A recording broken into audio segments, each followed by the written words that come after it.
Hello' everyone, মোৰ অন্য এটি মিনি ব্লগলৈ আপোনালোক সকলোকে স্বাগতম জনাইছোঁ। আশা কৰিছোঁ ভিডিঅ'টো শেষলৈকে চাই যাব। এই গেলা গৰমত মোৰ কি খাবলৈ মন গৈছে জানেনে? চিংৰা, আৰু তাকো নিজেই বনাই। মানে ভিডিঅ' এটা দেখিছিলোঁ ফেচবুকতে, তাতে চিংৰা মানে কেনেকৈ বনাই দিয়া আছিলে, আৰু তাকে বোলো ভাবিছোঁ মই আজি ট্ৰাই কৰি চাওঁ।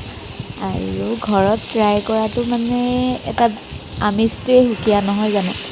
আৰু সেইকাৰণে মই আলু আৰু মটৰ বইল কৰি ল'লোঁ।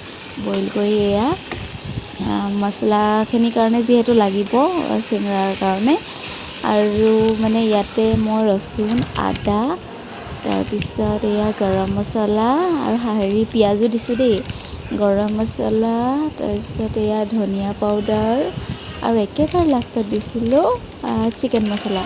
তাকে দি মানে মছলাটো বনাই ল'লোঁ। আৰু ময়দা যিহেতু আগতীয়াকৈ মঠি থৈ দিয়া আছিলে, মোৰ ওচৰত অকল কালজিৰা মানে নাছিলে, আৰু পাঁচফোৰণৰ লগতহে কালজিৰা আছিলে।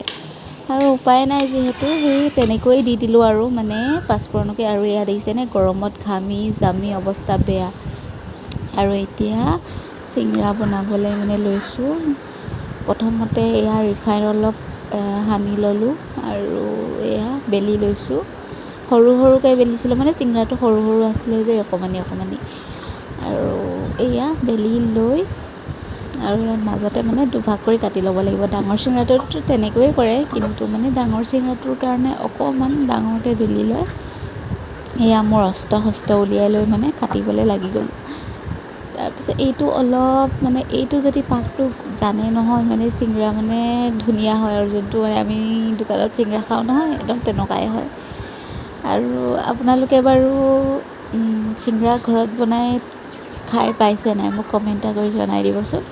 মই পিছে মানে ময়দাটো যেতিয়া মই মঠিবলৈ লৈছিলোঁ নহয়, তাৰ আগতে মই অলপ এইটো বেকিং পাউডাৰ দি লৈছিলোঁ। বেকিং পাউডাৰ বাৰু দিয়ে নে নিদিয়ে মোক কমেণ্ট এটা কৰি জনাই দিবচোন। আৰু এয়া আমাৰ চিংৰা পূৰা তেলত দিবলৈ ৰেডি মানে তেলত দিয়ে দিলোঁ, যিহেতু মই ৰিফাইনো গৰম কৰি ৰাখিছিলোঁ।